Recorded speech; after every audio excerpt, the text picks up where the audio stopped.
കർത്താവിൻ്റെ അതിപരിശുദ്ധ നാമം വാഴ്ത്തപ്പെടുമാറാകട്ടെ.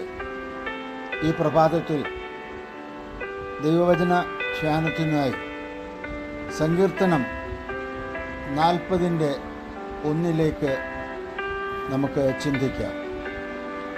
ഞാൻ ക്ഷമയോടെ കർത്താവിനെ കാത്തിരുന്നു. അവൻ എൻ്റെ അടുക്കിലേക്ക് വന്ന് എനിക്ക് ചെവി തന്നു, എൻ്റെ നിലവിളി കേട്ടു. പ്രിയപ്പെട്ടവരെ, ഈ വാക്യം നമ്മെ ക്ഷമയുടെയും വിശ്വാസത്തിൻ്റെയും ശക്തി പഠിപ്പിക്കുന്നു. ദാവീദ് അനേകം കഷ്ടതകളും പരീക്ഷണങ്ങളും അനുഭവിച്ചവനായിരുന്നു.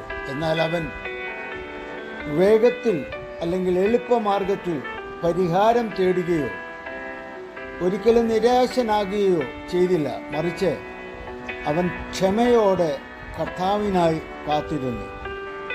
ദൈവത്തെ കാത്തിരിക്കുക നമ്മുടെ വിശ്വാസ ജീവിതത്തിലെ ഏറ്റവും ഒരു പ്രയാസമുള്ള ഭാഗമാണ്.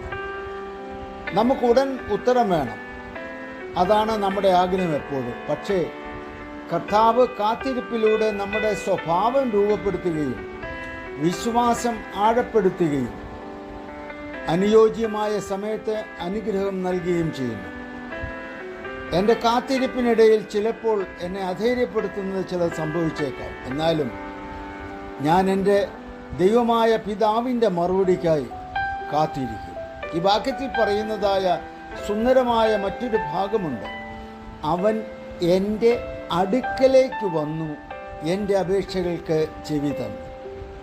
നമ്മുടെ പിതാവായ ദൈവം തൻ്റെ മകനോട് ചെവി കൊടുക്കുന്നത് പോലെ ദാവീദ് പറയുന്നു, തൻ്റെ നിലവിളിയിലും അവൻ ചെവി ചായ്ച്ച് തന്നു.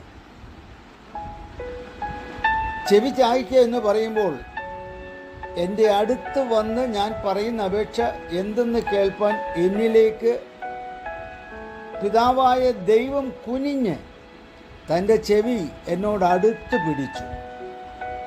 നമ്മുടെ അപേക്ഷകൾക്ക് പിതാവായ ദൈവം എപ്പോഴും കേൾപ്പാൻ അടുത്തുണ്ട്. നമ്മുടെ പ്രാർത്ഥനകൾ സ്വർഗത്തിൽ ഒരിക്കലും പിതാവ് അവഗണിക്കുന്നില്ല.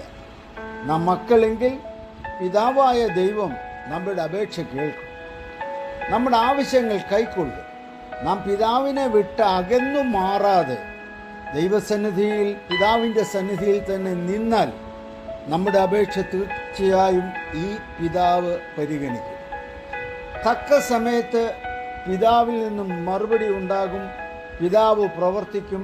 പിതാവ് നമുക്ക് നമ്മുടെ അപേക്ഷ സാധ്യമാക്കി തരും.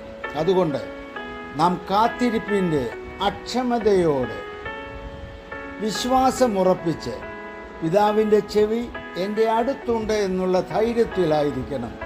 ധൈര്യം നഷ്ടപ്പെടരുത്. ദാവീദിൻ്റെ നിലവിളി കേട്ട ദൈവം നമ്മുടെ നിലവിളിയും കേട്ടു. ഇന്നത്തെ ക്ഷമ നാളത്തെ നമ്മുടെ സ്തുതിയായി തീർച്ചയായും മാറും. ഈ സന്ദേശം നിങ്ങൾക്ക് അനുഗ്രഹമായെങ്കിൽ മറ്റുള്ളവർക്ക് കൂടി പങ്കുവെക്കുക. ദൈവം നിങ്ങളെ ധാരാളമായി അനുഗ്രഹിക്കട്ടെ.